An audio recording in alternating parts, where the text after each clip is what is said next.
Guess who's coming to sauna? Hekilunta. Guess who's coming to sauna? Hekilunta.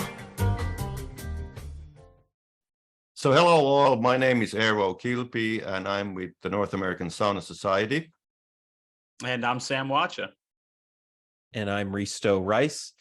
And in this episode, we're going to be talking about why we sauna. And it sounds pretty basic, but I think this could be one of the most important topics that we talk about because people come to sauna with all kinds of different motivations. So maybe we could talk about like some of the different motivations that people come to sauna with. And then at the end, we can wrap up and talk about what are our motivations. Why do you sauna, Eero? Why do you sauna, Sam, at the end? Yeah. And I think like particularly where we are in North America, I think people for rightful reasons normally combine sauna to health benefits. That's the motivation for a lot of people to do sauna. Having said that, though, there is a minor threat of compromising. You know, it's just like because sauna bathing is a process that will give you the health benefits, but there are no shortcuts. Like in life, there normally are no shortcuts. So you have to do a certain kind of sauna bathing or sauna bathe in a certain way to gain those health benefits. But that's one thing. Absolutely. Well, yeah, and in the past 10 years, was it that like a big study from Finland came out talking about the cardiovascular benefits, and it looked pretty profound cardiovascular benefits, and they studied many men over many years. And so then I think that gained a lot of like attention in the news. Yes. You know, before that, so perhaps the health motivation has risen. And then also you hear in podcasts with people like Joe Rogan or Rhonda Patrick or a bunch of other health podcasters talking about those health benefits. I think you have a lot of people too, you know, they're seeing these things at their gyms. You know, they're seeing it, you know, after the pandemic, you know, people are going back to the gym now in droves, and a lot of these gyms are remodeling or they're revamping. You know, they're seeing this influx in membership, and they've got some money, so they're putting in what people are asking for. And there's people that are asking for sauna. And a lot of these gyms are putting in either infrared, you know, hot yoga studios, or they're, you know, putting in, you know, beautiful custom traditional saunas in their locker rooms or even public, you know, areas next to pools. And they're asking for it. So in that they're already health motivated. That's what brought them to that, you know, to that location in the first place. So they've instantly associated that with health or with wellness. And it's such a popular kind of avenue now. But, you know, unless you were born in, you know, the sauna, you know, countries of the world, I think in the US, like Eero was saying, you know, people want, you know, the quick fix, and they want the easy way out when it comes to health, especially. You know, but I really hope that people don't try to treat sauna like a diet pill, when it is so much more than that. And there's a caveat, because Risto, i.e. Christopher, mentioned the Dr. Jari Laukkanen study, the University of Eastern Finland. And now one of the findings was that those health benefits come by if you sauna bathe minimum of 20 minutes, was it 4 times a week? Mm-hmm. Now that's a lot of sauna bathing per se, but the problem here in the US is, and I've faced this with the North American Sauna Society, people have understood it wrong.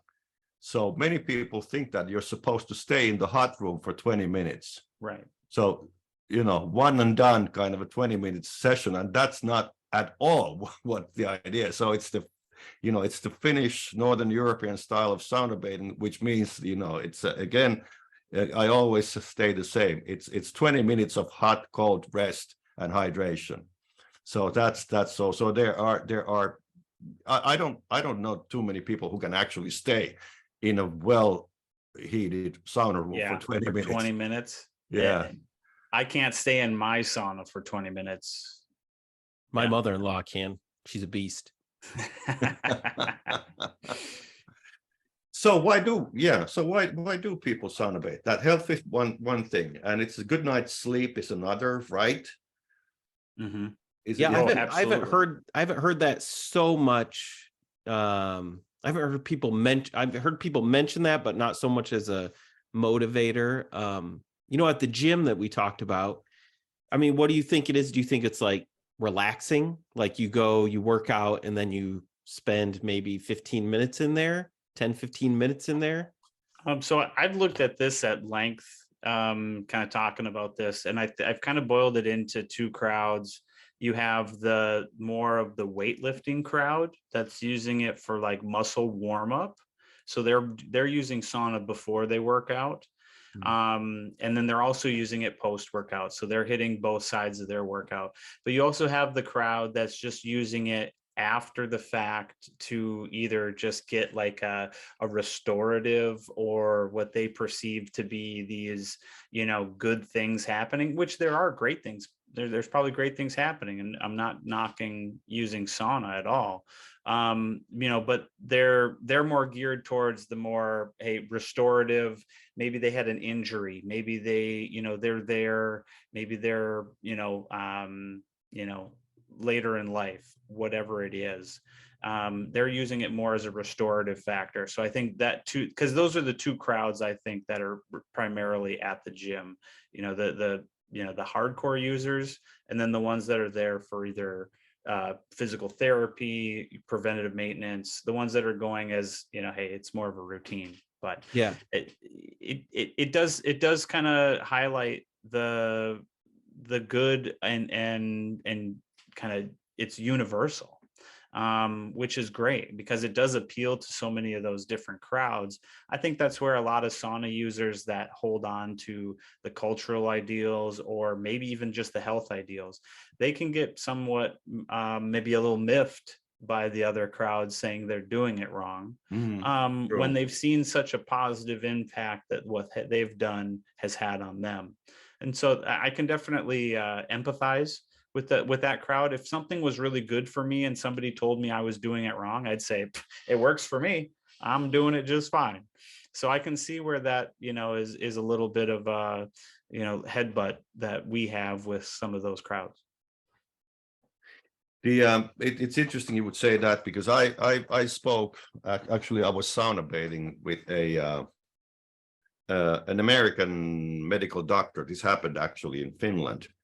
And he was adamant about the fact that pre-workout heat is not really working the way it's supposed to. But like you said, if it feels good for you, then what's the how would you judge somebody on those terms? And I don't know if anybody knows for a fact, but I'm definitely the post-exercise kind of a guy. And for me it's if we put the exercising aside, it's just like, it for a guy like me, it's like, not that I would go to bars per se, it's just like my wife would not be happy, but that's like, instead of going to a bar, I go to sauna bathe with my buddies. So it's very much a social, mental kind of a thing for me. And even though it doesn't, it doesn't substitute for a good physical exercise, but it is, like we know, it's a cardiovascular exercise in itself, so it's a good thing. So would you say that's one of your primary motivators? How would you describe that, or how would you encapsulate that for like your primary motivation for sauning? Yeah, it's obviously I do it because it feels so great. It for me, it feels fantastic. Not before necessarily, but during and after sauna, it feels fantastic. And I it's a self-indulgence. I do it because I like it. I feel $1,000,000, but it's also a very social thing for me. So there's and it's kind of an interesting thing because a lot of these people, and this actually used to happen also back home overseas back in the day, but it's like a special gang of people. So you don't normally socialize with these people that much instead, but when you go to the sauna, then it's that sauna crowd you sauna break with. So it's got but obviously it's like, I don't know about your social calendar, but I try to, with this one crowd, I would try to get together at least once a month. And you don't normally party with people every month, it's just like, maybe a couple of times a year you meet your buddies and whatnot, life goes on, and we're all busy, but that sauna gang, we get together, and also I used to, back in the day, I used to belong to a group of people who used to, Finnish people in New York with Finnish backgrounds, and we actually, because there's no good Finnish saunas yet, there will be many here in New York area. I mean, bigger public saunas, but we used to go to a couple of banyas. We used to, go and the same thing. It's like once a month, a group of guys, normally guys, unfortunately not ladies, but getting together. So I think that's my motivation. Yeah, and I think mine is probably similar, but almost on the other side of the coin. I love chatting with, close friends and family, in the sauna. It's a good time for us to connect. But it also, on the other side, it's a good time for that, just, time to, unplug a little bit, get away from screens, maybe be a little introspective and think about your day, think about your goals and what you're doing with your life. And there's so much going on in so many of our lives right now that are distractions, especially Facebook, your cell phone.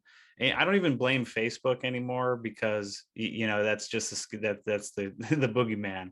But you gotta watch out with what you're doing with your time. Where are you focusing your time? And if you can take some time out of your day that's not only feels good, is good for you, and has some positive benefits for even the relationships that you have, that's huge. That's worth its weight in gold. There's no app in the world that can replace a good sauna.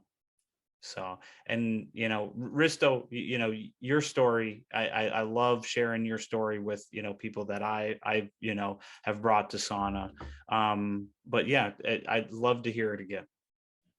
Well, you said it so well. Those are like those primary motivators. It's like sauna is like a very old practice. And that's what I would like to encourage people who are coming at you from the health angle. It's like if you went to Lake Superior on the shore and there's all kinds of amazing rocks and you're walking along the shore and finding them, that's a good experience.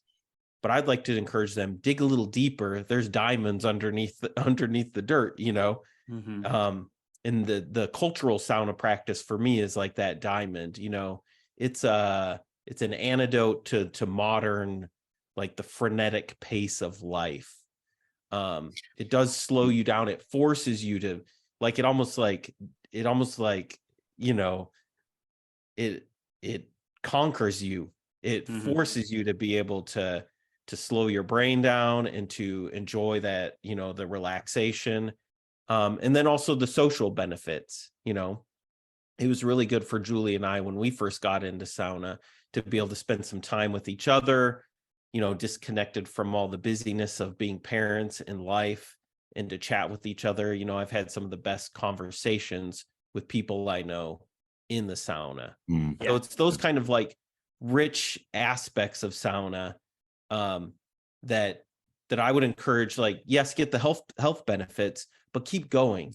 There's stuff down the road that is, very beneficial, and I think our busyness of life is perhaps the greatest hindrance for people really connecting with sauna. That's what I hear from people. It's like they're too busy to do it. Yeah. And I always say, like, it's okay to rush to the sauna, but never okay to rush away from it. Like, take your time, unplug, disconnect. Yeah. I'm taking back a little what I said before, because I just remembered that when I was living in Europe, in Finland, our apartment complex had a sauna at the penthouse, and I had a standard time every Friday. It was like, I think it was like extended. It was a couple of hours every Friday was reserved for our family, and for reasons I can't fully remember, I was pretty often, I made sure that I would go there. So I would go there if my wife wanted to join, our baby boy wanted to, or later on our two kids wanted to join, obviously they were free to do so, but they, not too often they did. So I was very often there at the sauna by myself. And that was after a long work week.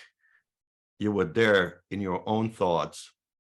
You had maybe, a beer or two with you there, and you were just staring at the wall and throwing water on the hot box. And that was mental therapy at its best.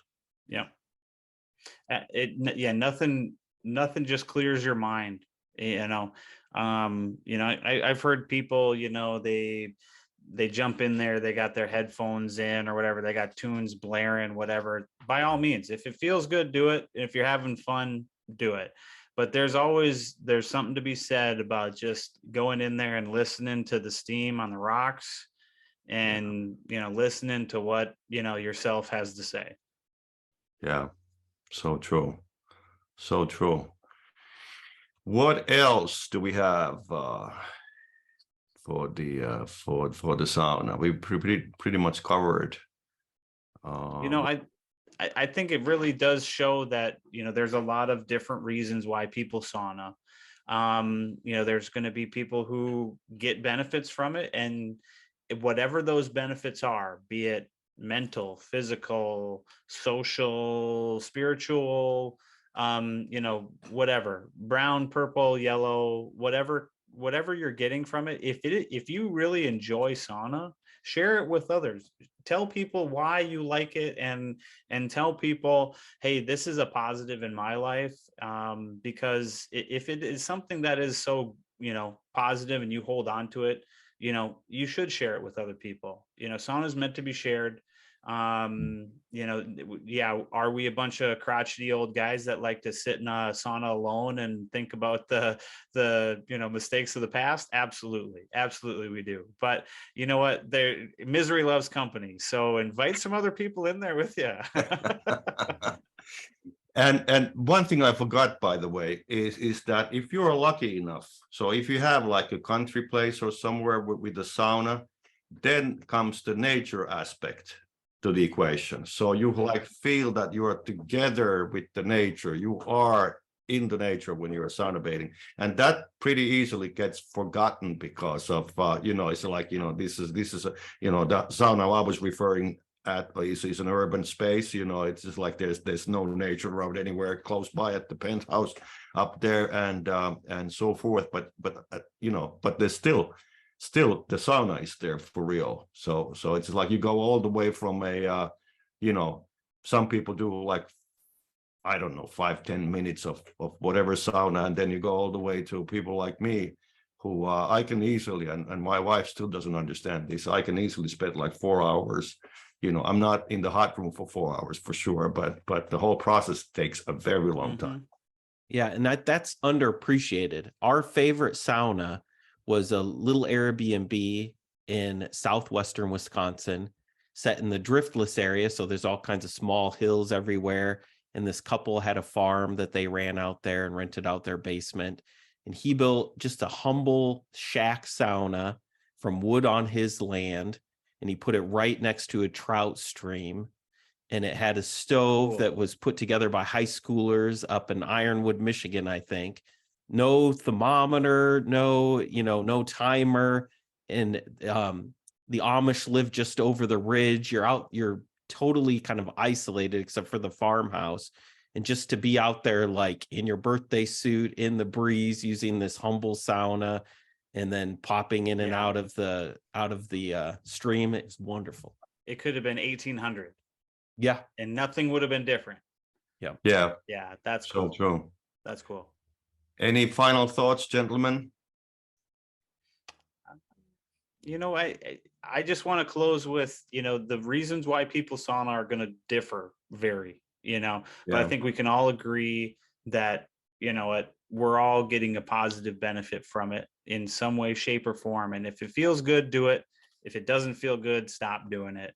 But share it with others. I enjoy it. It helps me immensely in a number of aspects of my life, and I wouldn't give it up for the world.